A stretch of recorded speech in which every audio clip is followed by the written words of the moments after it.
When we attacked the village, the sky was already dark with smoke. We moved quickly, cutting down anyone who resisted. The others took what they wanted: food, weapons, women.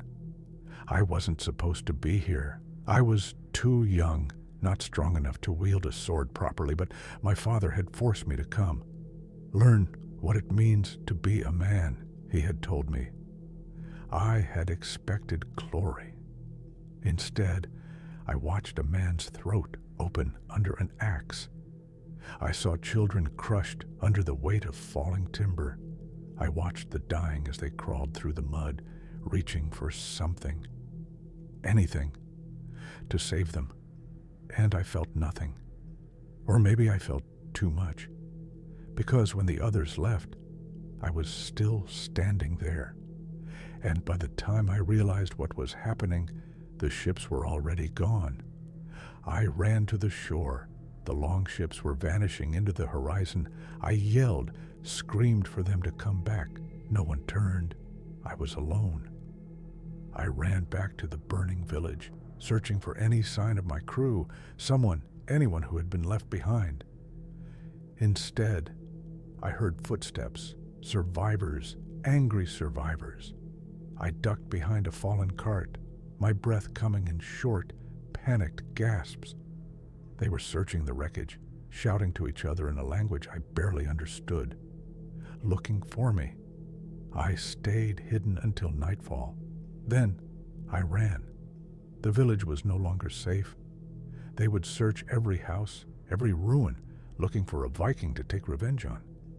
I had no food, no water, no weapons, except a small sayax knife I had taken from a dead man. And I was deep in enemy territory. I kept moving, through forests, across rivers, but by the second day, I realized something horrifying. They were tracking me. Everywhere I went, I found traces of them, footprints in the mud, freshly broken branches. At night, when I stopped to rest, I could hear breathing in the dark. They weren't trying to catch me. They were playing with me. By the fourth day, I was starving. I had never gone so long without food before. My body felt weak. I tried to catch fish in a stream, but my hands shook too much. I found berries in the undergrowth, but I didn't know if they were safe to eat, so I didn't eat at all. At night, I buried myself under leaves for warmth, but the wind was brutal. My fingers were turning black from the cold. I had seen what frostbite did to men in the north. I knew that soon I would have to choose, die from hunger, or let them catch me. On the sixth day, I heard voices, close. I crouched low in the undergrowth, watching as one of the hunters moved through the trees. He was alone, holding a spear. I had no chance against him in a fair fight. So I didn't fight fair. I waited until his back was turned, until he was close enough for me to hear his breathing. Then I lunged. The knife went deep into his throat. He made a choking sound. His hands clawed at mine. I kept pushing. When he stopped moving, I pulled the knife free and took his spear. Then I ran. For the first time since the raid, I felt something. It wasn't fear. It wasn't relief. It was something much, much worse. His body was still warm. I had never killed a man before. My father always told me killing was a rite of passage, that a man's first kill would make him stronger. I felt nothing. The blood on my hands was still hot as I searched his body. He had a water skin. I drank deeply, ignoring the taste of leather. He had dried meat. I shoved it into my mouth, barely chewing. He had a cloak. I wrapped it around my shoulders, already feeling the warmth returning. I should have felt relief, but when I looked down at his dead eyes, all I felt was hunger. Not for food, for something else. I took his spear, and I waited for the next one to come. I knew they would find his body. I knew they would know I had killed him, so I set a trap. I left his corpse out in the open, propped against a tree, his cloak draped over his head. Then I climbed up into the branches above. I waited. Hours passed. My body was stiff from the cold. Then, movement. A second hunter appeared, creeping toward the body. He crouched low, whispering something in his strange tongue. That's when I jumped. I landed on him, driving my knife into his spine. This one struggled. His breath was hot against my face as he screamed. But I was starving. I pressed my hand over his mouth, held him down. When he stopped moving, I took his bow and arrows. I was no longer just running. I was fighting back. That night, I slept in a hollow beneath the roots of an old oak tree. I dreamed of my father. He was standing on the shore, watching the longships disappear into the horizon. He wasn't calling my name. He wasn't looking for me. He knew I was gone. And he had left me here anyway. When I woke up, my chest was tight. I wasn't sure what was worse, the fact that my father abandoned me, or the fact that I was starting to enjoy the hunt. I was no longer the prey. They knew it now. I could see it in their hesitation. They weren't hunting me anymore.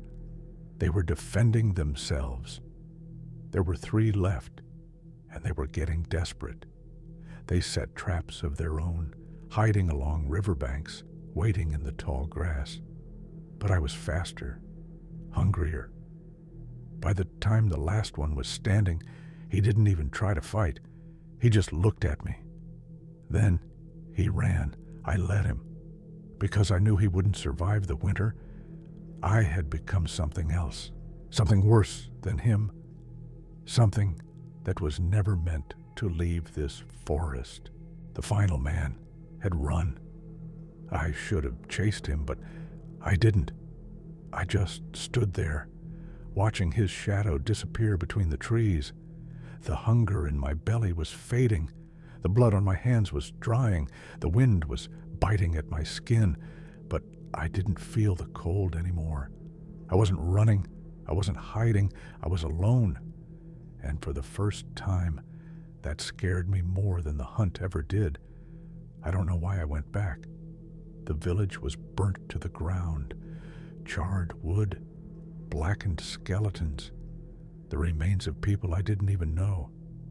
I walked through the ash, stepping over what was left of them. Something crunched under my boot. I looked down. A Viking helmet, cracked in half, its metal warped from the fire. I picked it up, turning it over in my hands. The inside was coated with dried blood. One of ours had died here. One of us was left behind too, and I never even noticed. I found my way back to the shore, where the longships had once been. The tide had erased any sign of their departure. For the first time, I wondered, had they left me on purpose? Had my father looked me in the eyes and decided I wasn't worthy? Maybe I wasn't. Maybe I had never been. Maybe that's why, when I turned around, I didn't go back into the forest. I dropped my weapons. I walked toward the first settlement I found. I held my hands in the air, and I surrendered. They didn't kill me. They should have. Instead, they kept me as a prisoner, a curiosity, a broken, half-starved Viking boy who had been left behind. I lived among them for years. I learned their language, their ways. They called me something in their tongue, the ghost of the North, because to them, I wasn't a man. I was a reminder, a story to tell their children at night, the last shadow of a war that had already ended, a warning that no one was ever truly alone in the woods, because sometimes the things left behind don't die. By the way, if you want to see more scary stories like this, don't forget to show some love by hitting the like and sub button. It helps a lot. Until next time.